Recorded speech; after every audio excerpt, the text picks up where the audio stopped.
Hi, everybody, and welcome to Mentally Speaking.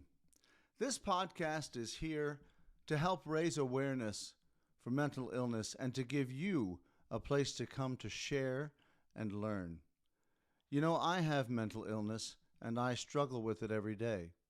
I spent 5 years overseas working with our troops in the wars in Iraq and Afghanistan, and when I came home, I was different. I wasn't myself. I just wasn't me anymore. I suffered with hallucinations that I didn't even know I had. I had nightmares. I had bouts with paranoia. I couldn't trust anyone, not even my wife. And I had anger and rage, often with little or no provocation, and more often than not, directed at my wife and children. And as time went on, I found I was either the life of the party all the time, even buying a Harley over the telephone, or I was sucking the life out of my family with my anger and depression.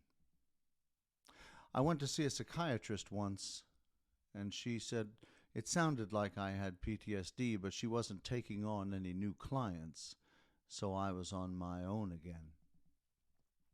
I tried self-medicating, but that didn't work. I tried booze and other things. It didn't control it. I couldn't fix it, and I couldn't stop it. I couldn't hold a job. I was failing. I was failing over and over again. And worst of all, I was hurting my family. Finally, feeling hopeless and knowing that this hurt had to stop, I tried to take my own life. That landed me in what would be a few trips to psychiatric hospitals.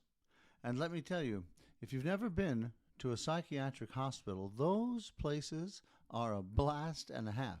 Let me tell you what. One difference between a psych hospital and prison is that when you start a fight in a psych hospital, they don't take you and throw you into solitary confinement. No, they shoot you up with what the patients affectionately refer to as jungle juice. And this stuff gets you so high that all you can do for 3 days is run around singing, "You Are My Sunshine," and blowing kisses to everyone on the floor. You see, that's why most of the fights are started in the first place. No one wants to be there, and it's a dangerous means to a pleasurable end. One of the good things that came out of my first visit to a psych hospital was that the resident psychiatrist there was the one I had seen before, and she was very willing to spend time one-on-one with me to make sure that I got my diagnosis. And yes, I had PTSD, but we found that I also had bipolar I disorder. Now, for now, I'm going to pause on my story for a moment. You know, we're going to be touching on many aspects of my mental illness, my story in the weeks to come, the episodes to come. But I want to talk to you now about something that I'm fairly passionate about, maybe overly so. But as we're talking about the diagnosis phase of our journey, I want to talk to you about what you may do or feel when you get diagnosed. You know, when you do get diagnosed, it can be shocking or disappointing, or to some it can even be a relief. But what I'm really talking about is letting it define you. Don't let your illness define you. Don't walk around saying, "Oh God, I'm mentally ill," or "Oh, I'm bipolar." No. If you say these things, you've lost your first battle. Remember all the things you were before you got diagnosed. A good friend, a father, a husband, a loving mother, a wife, a daughter, a son, a friend. I could go on and on and on. You are all those things, but you are not mental illness. So let's break that down a little bit more. We are many things. We are good things. We are bad things. We are some things that we just don't talk about at parties. but that's who we are. That's what makes us human. But you would never dream of saying, "I'm ALS," or "I'm cancer." And yet, with mental illness, we do it all the time. And allowing yourself to say these things gives mental illness a leg up on you. And remember, my friends, if you don't know it now, mental illness is not your friend. Mental illness is a crafty adversary, and I know, because I've struggled with it for almost 13 years. And for those of you who may have a friend or a family member with mental illness, I would say the same to you. Be careful of the words you choose. Be careful of saying you're this or you're that. Or, "Oh yes, thank you so much for calling. Yes, well, we know now she's this. Yes, but gosh, we're going to make it." No. No. It's hard enough for us to convince ourselves. It's hard enough for us to separate the illness from the individual than to constantly hear others saying that we are this or that.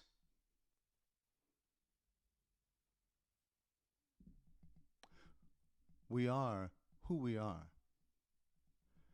and we have what we have. And mental illness is not a state of being. It is a state of mind. And before I get all the emails telling me about the physiological, modern medical equipment that we have now to show that mental illness can be physically tracked, I know all about it. I know more than some and less than others. Yes, I do. But my case in point here today is simply that mental illness is not your being. Mental illness has to do with many of your states of mind. And so, my question for you simply today would be, what's your state of mind today? Maybe you've been through what we've been talking about today, not war necessarily. We all have our own story. Maybe you have been having symptoms of mental illness. Maybe you've been recently diagnosed, or maybe you've been struggling with mental illness for years like I have. Won't you share your story with us? Maybe you have a friend or a family member with mental illness. Or maybe you have a friend or family member who's changed somehow, acting out of character, doing things or saying things they normally wouldn't. Won't you share your story with us? You see, it's your story that may help someone else, and their story in turn may help you. And some of you may have questions. I'll always respond. You see, that's what support is all about, and that's what this podcast is all about. Helping each other help each other. Because I'll tell you, it's not enough knowing that there are others out there who share our struggles. Hell, I've known that for years.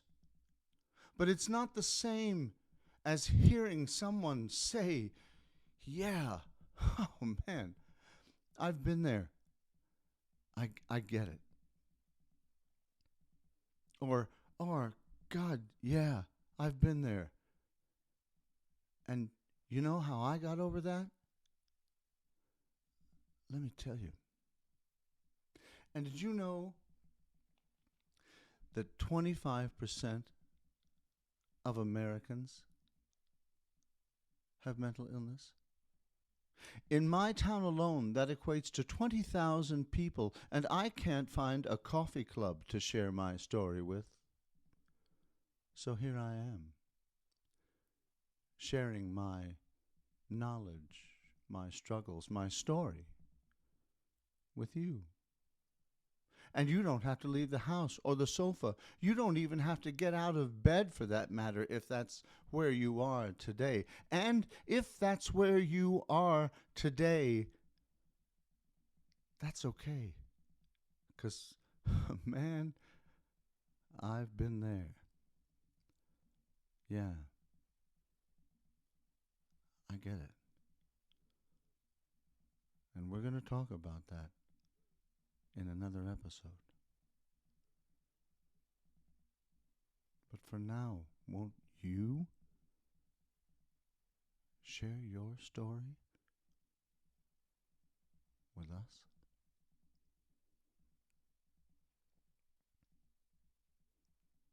You know, when I was putting the idea together for this podcast and what I wanted it to be and what I wanted it to mean for people, I was putting together my mission statement and narrowing down my focus, as I would with any project. The question came to me, what do you hope to accomplish? And the answer came back fairly quickly. What I hope to accomplish is to create a place where people can share and learn and really understand. And if we can all really learn and understand, then maybe one day we can learn to separate the illness from the individual and learn to love ourselves and each other and hate the illness together. Doesn't that sound nice? Oh, well, I can see my little clock on the wall is practically screaming at me right now. My time is up, but if you feel like you got a little something out of today's episode, give us a like and subscribe and make it easier for others to find us.